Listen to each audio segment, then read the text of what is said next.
welcome to the Orthodox View, where we discuss latest religious news from an Orthodox Christian perspective. I am your host, Philip Champion.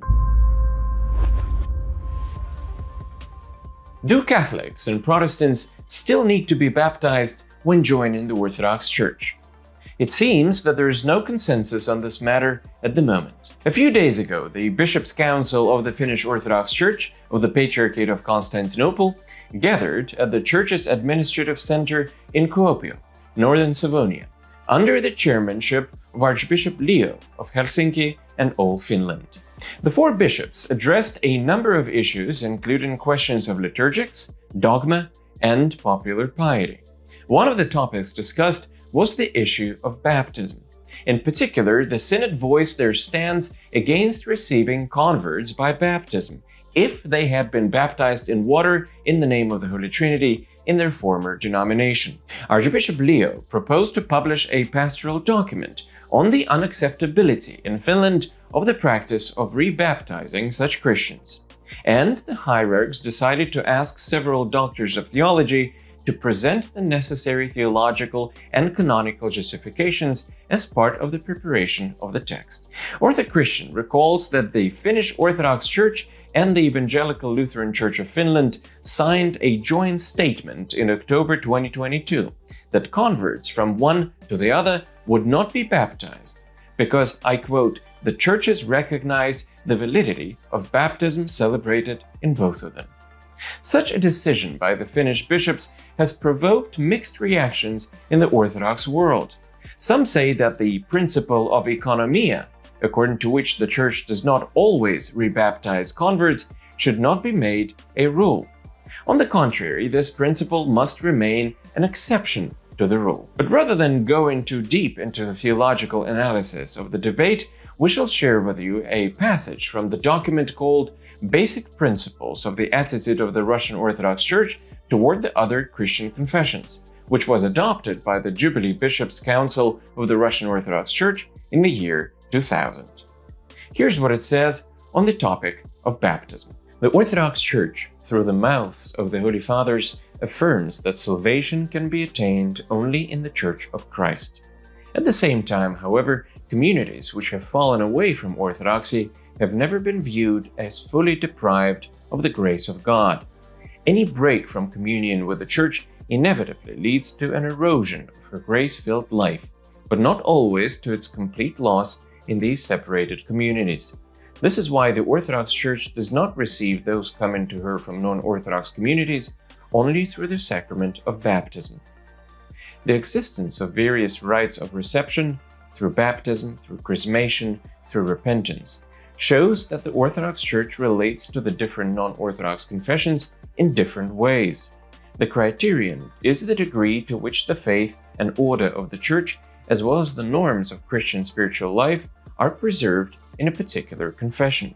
By establishing various rites of reception, however, the Orthodox Church does not assess the extent to which grace-filled life has either been preserved intact or distorted in a non-Orthodox confession, considering this to be a mystery of God's providence and judgment.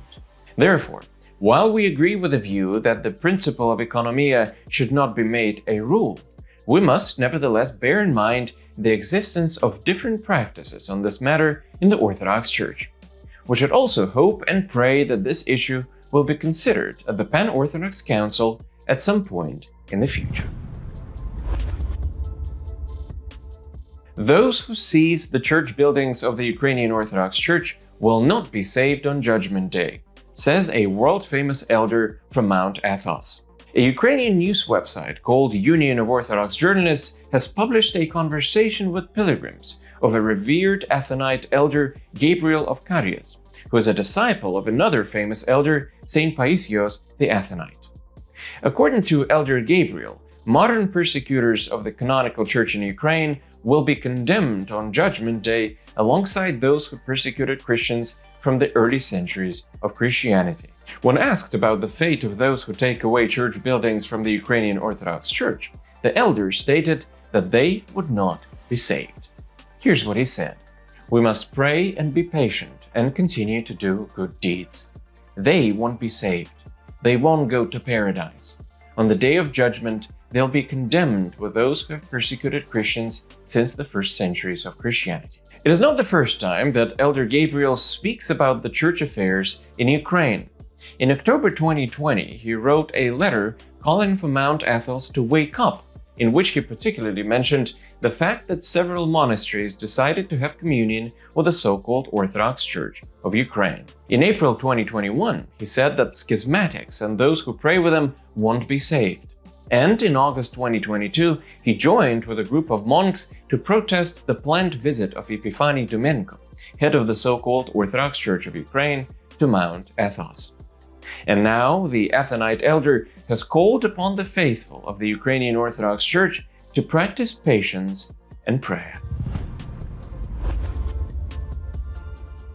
New documents reveal that thousands of Jews were hidden and saved by the Vatican during the Nazi occupation of Rome. Research in the archive of the Pontifical Biblical Institute in Rome has uncovered a list of the names of thousands of Jewish people who found shelter from Nazi persecution in Catholic religious congregations in Rome from 1943 to 1944, writes Hannah Brockhaus from the Catholic News Agency.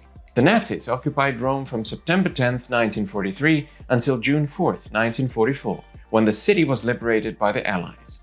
During that 9-month period, approximately 10,000 to 15,000 Jews faced persecution, and almost 2,000 Jews, including children and adolescents, were deported and murdered. The newly rediscovered documentation references more than 4,300 people, hidden by 100 women's religious congregations and 55 men's religious congregations during the persecution.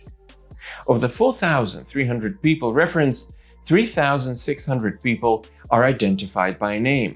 A comparison with documents in the archive of the Jewish community of Rome indicates that 3,200 of these were Jews. The documentation thus significantly increases information on the history of the rescue of Jews in the context of the Catholic institutions of Rome, states the joint press release from the Pontifical Biblical Institute, the Jewish Community of Rome, and the Yad Vashem International Institute for Holocaust Research.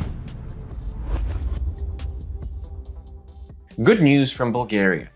The Orthodox faithful of Veliko Tarnovo received a great gift on Sunday. Orthochristian reports that for 155 years, until the end of the 14th century, the relics of Saint Paraskeva, one of the most beloved saints in the Balkans, lay in the Nativity of the Mother of God Cathedral in the Bulgarian city. However, they have remained in the cathedral in Iași, Romania, since 1641, working countless miracles. But now, a place called Veliko Tarnovo has gotten a piece of the garment of Saint Paraskeva back from Romania. 5 times a year, the garments adorning her relics are changed, and the old set is donated to a church that has requested them. There's a long list of churches that have made a request, and this time it was the cathedral in Veliko Tarnovo's turn. His Eminence Metropolitan Grigorio of Veliko Tarnovo of the Bulgarian Orthodox Church welcomed the Romanian delegation with national honors, reports the Basilica News Agency. Here's what he said. It has been some time since we built a church dedicated to the Holy Venerable Paraskeva, and now, through the blessing of His Beatitude Patriarch Daniel, we have received as a gift a garment of the saint that will permanently remain in our cathedral. We thank His Beatitude for the priceless gift, and we're grateful to the Romanian Orthodox Church for keeping the holy relics and for welcoming us with joy when we come on pilgrimage. The ceremony of handing over the relics garments began with the changing of the flags of the two nations and continued with a Te Deum hymn. May the great saint Paraskeva pray for all of us. Meanwhile, that's all for today. Thank you for watching, and see you next time on the Orthodox View.